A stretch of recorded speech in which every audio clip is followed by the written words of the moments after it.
Emily sat at her desk, the fluorescent light above flickering in a disorienting rhythm.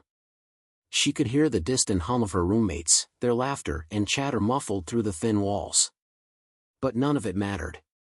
The sound seemed distant, almost unreal, as if the walls of the dormitory were closing in on her.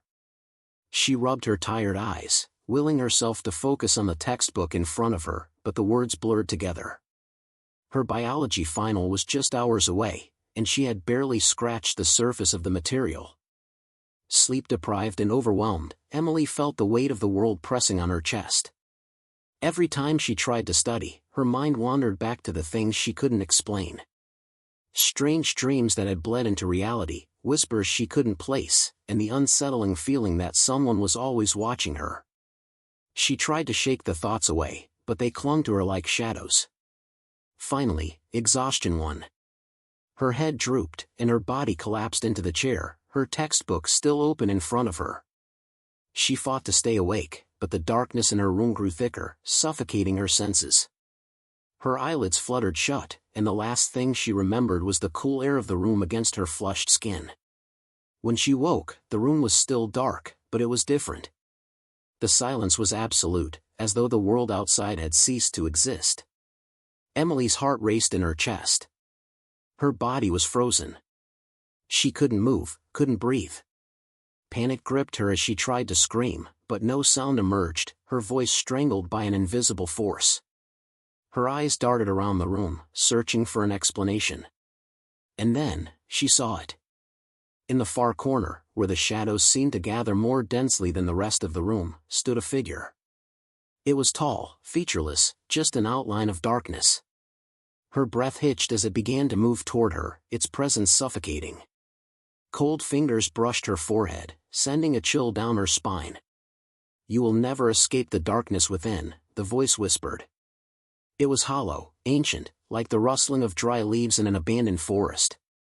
Emily's heart pounded in her chest, her body shaking uncontrollably, yet she couldn't move. She was trapped, both in her mind and in the room with the thing that lurked in the dark. The days bled together in a haze of exhaustion. Emily's body ached, her mind fractured by sleepless nights and an endless cycle of studying. Her dorm room felt like a prison, the walls closing in with each passing hour. Her textbooks lay open on the desk, but the words on the pages were meaningless. The exam loomed like a shadow, but her thoughts were consumed by something darker, something that haunted her even when she tried to rest. The whispers came again. She thought they were in her head, born from the stress and isolation of finals week. But the more she heard them, the more she questioned whether they were real.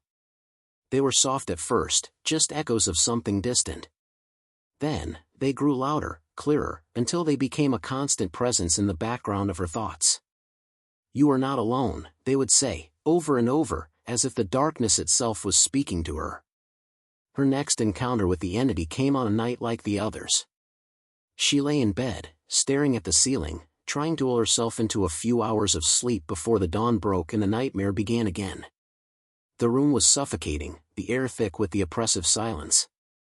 Emily closed her eyes, hoping for some peace, but it was only when she drifted into the fragile sleep of exhaustion that the terror truly began. She woke abruptly, her body stiff, her chest tight. The familiar sensation of being paralyzed gripped her once more. She could feel it, something, standing at the foot of her bed, its presence suffocating. The room felt colder, the darkness thicker, as if it were pressing in from all sides. Emily's body trembled, but she couldn't move, couldn't scream.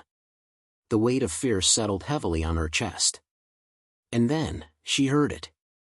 The whispering. It wasn't in her mind this time, it was real, soft but insistent, like the rustling of dead leaves. The figure was there again, closer now, its cold breath brushing against her skin.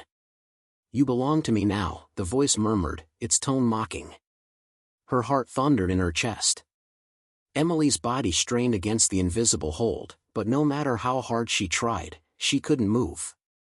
The figure bent low, its face hovering just inches from hers, its eyes empty voids that seemed to draw on the light around them.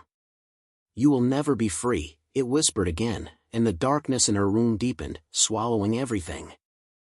Emily could feel the weight of the entity's presence even before she fully opened her eyes. It had become a part of her life, a constant, unyielding force that lurked in the shadows, waiting for the perfect moment to strike.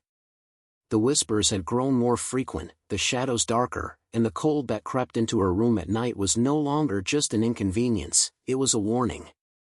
The entity was growing stronger, its power fed by her fear, her exhaustion, and the unrelenting pressure of finals week. She hadn't slept in days. Her body was a hollow shell, her mind a fractured collection of fleeting thoughts and nightmares. But tonight, Emily was determined to confront whatever this thing was, whatever it wanted from her. She couldn't keep living like this. She wouldn't let it break her. As the clock ticked past midnight, Emily sat up in bed, staring at the corner of her room where the darkness always seemed to gather. The air was thick, suffocating, and her breath came in shallow gasps. She could already feel it, a creeping cold crawling over her skin, wrapping around her like a vice. It was here. The moment she tried to lie back down, her body froze, paralyzed once again. Her limbs were heavy, like they were made of stone, and panic surged through her veins. The whispers started, low at first, like an insistent murmur that filled the air with its cold breath. She couldn't see it, but she felt its presence, looming, oppressive. "You are mine," the voice rasped, coming from all around her, 1,000 echoes of the same cruel words. "You will never escape." The room seemed to stretch and warp around her, the shadows thickening, swirling with a life of their own. Her heart beat in her ears as she fought against the unseen force that held her down. It wasn't just sleep paralysis anymore, it was something much worse, something alive. With a cry of defiance, Emily pushed against the invisible weight that pressed on her chest. She fought through the paralysis with every ounce of willpower she had left. The entity's form began to take shape before her, dark and shifting, a grotesque mass of shadows and darkness. Its eyes gleamed like twin voids, devouring the light around them. "I will break free," she whispered, her voice shaking with fear but also with the spark of something stronger, determination. With all her strength, she forced herself to move, and for the first time, the entity recoiled. It howled, a sound like the tearing of fabric, and the shadows began to recede. The darkness pulled back, its grip loosening, but the entity's whisper still lingered in her ears. "This is just the beginning," it hissed, its voice fading into the emptiness. "You cannot escape me forever." Emily's body collapsed back onto the bed, drenched in sweat, gasping for air. Her mind was still reeling, her heart still pounding. But for the first time in days, she felt the faintest glimmer of hope. She had fought back. She had won. For now.